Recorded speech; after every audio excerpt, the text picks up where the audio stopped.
What's up mga idol? Ito na po yung dito natin sa Boracay. Ito na po yung isla ng Boracay mga idol.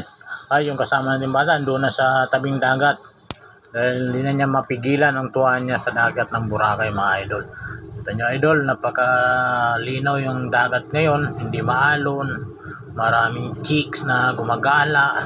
Pero bawal tayo dyan mga idol dahil tayo ay hindi na pwede dyan dahil may asawa na po tayo. Kaya ngayon, mamamasyal lang tayo mga idol.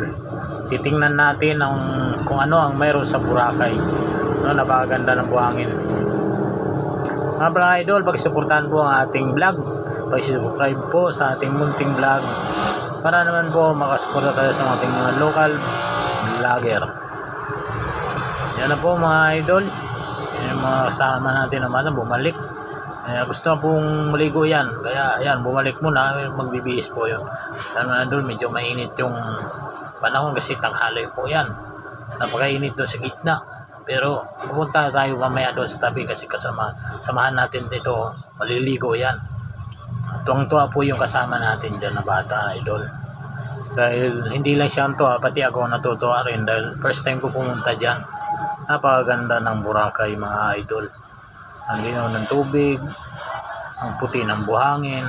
Sabi nga pala nung mama kaya ng mga idol, noon daw, hindi ganito yung Boracay kasi malumot daw to noon pag mga ganyang panahon na bare months, malumot daw. Pero ngayon, napakaayos na. Simula daw ng presidente si Duterte.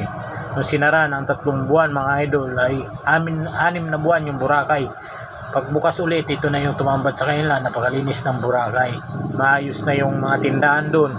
Hindi na doon sa daanan ng mga tao kasi dati daw mga idol hanggang doon sa skilid na ng dagat mga yan. Giniba daw yung iba. Kaya maayos na po yung Boracay. Ito mo, napakalinis mga idol. Yan, bumalik muna tayo sa gilid mga idol kasi grabing init. Ayun pa man, meron mga bawal sa mata. Tumatama. Alam niyo naman, pikit-pikit lang minsan-minsan mga idol kasi di tayo pwedeng magbabad dyan. Baka masapok tayo ng asawa natin. Ayan mga idol, tingnan nyo na lang po yung Boracay. Sinishare ko lang to sa inyo para yung mga hindi nakapunta ay magkita din. Baka malay mo, sunod nakapunta sila may ano na sila, analysis kung ano yung itsura ng Boracay. Yan, yung mga hotel dyan.